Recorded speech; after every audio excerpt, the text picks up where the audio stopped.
Yes, welcome back. Let us now look at the next big idea in functions, which is the inverse functions. Inverse functions. So we have to understand what is the meaning of inverse function, for which functions we are be able to write the inverse functions, because every function we don't have an inverse. So we should know the condition for a function to have an inverse and then be able to write the inverse function for a given function. So first, let us understand what is an inverse function. So if I look at the operation of addition, let's say I have addition operation. I have added 3 and 5, right? 8. Now if I want to nullify this effect, I want to nullify this. So what I should do? I should do subtraction. So if I want to get 3 back, what I should do? I should do 8 minus 5. So the inverse of addition is subtraction.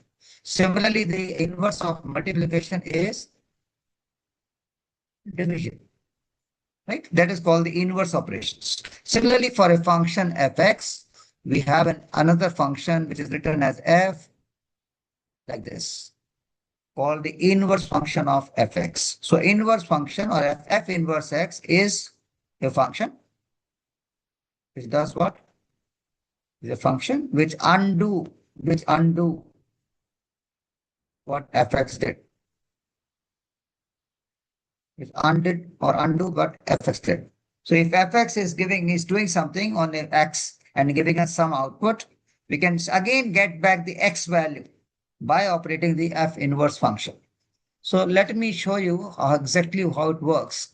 Let's say we have an input 1 to some machine or some function, and the function is 2x plus 3. So if I input 1 into this, the output is going to be 5, right? 2 into 1 plus 3, 5.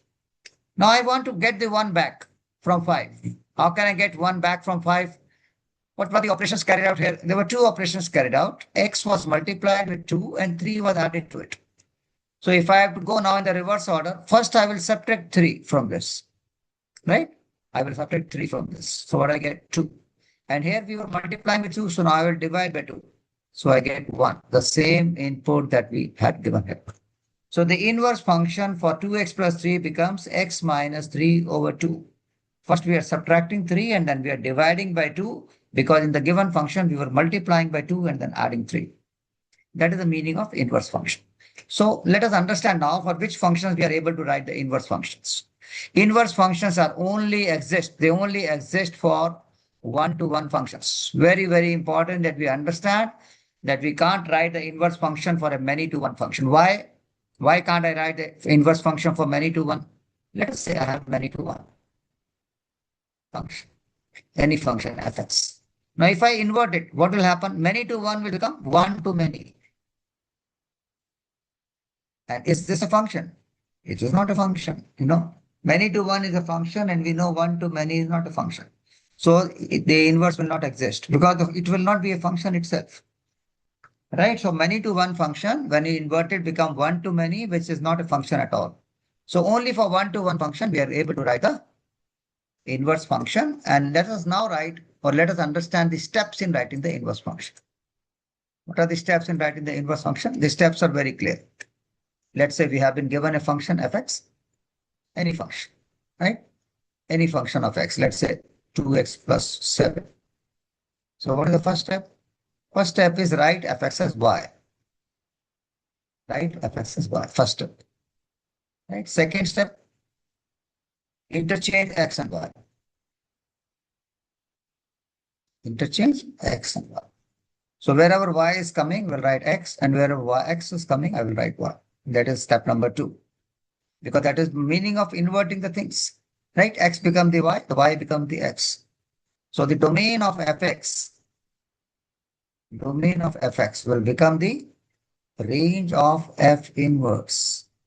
Because the y has become the axis and the axis have become the x. That is first very important thing. Second thing is that range of fx, therefore, will be equal to or will become the domain of f inverse. So the domain and range will invert also. Because x we are changing to y and y we are writing as x. Now after writing the step number 2, now the third step is make y the subject. Because the function is generally the y only. So make y the subject. So y becomes here x minus 7 over 2. and write it as the inverse function. So the inverse function is x minus 7 over 2. So that is how we write the inverse of any given function. First step is write the function as y, right? Same, instead of fx, just write y, and it will be a function of x. Then interchange x and y. So now we are saying the domain is becoming the range and the range is becoming the domain of a new function that we are trying to get. So x becomes 2y plus 7, and then make y the subject using the principles of algebra. So here x minus 7 over 2 is y, and then write it as the inverse function. So that is an important idea here that we should know. Now in this case, let us say I have to do this question here. So what are the steps we are going to write here? Again, y is 2x plus 7, which is very easy to do here. This is very similar to what I took the example to explain. So y becomes 2x plus 7. Now what I do? The second step, I interchange. So x becomes 2y plus 7. And in the third step, what I'll do? I'll make y the subject, which is x minus 7 over 2, called the f inverse function.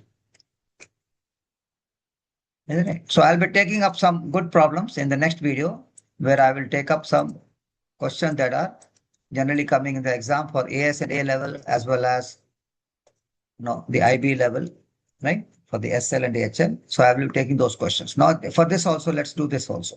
Fx is the square root of x plus 2 minus 7. And x is greater than or equal to minus 2 is the domain of this function. Find an expression for f inverse. So very first step is write y is equal to. Second step is interchange. So x is under root of y plus 2 minus 7.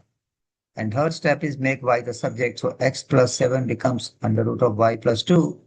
So what I will do now is I will squaring both the sides. We get x plus 7 whole square will be equal to y plus 2, and therefore y becomes minus 2 plus x plus 7 whole square, which is the inverse function.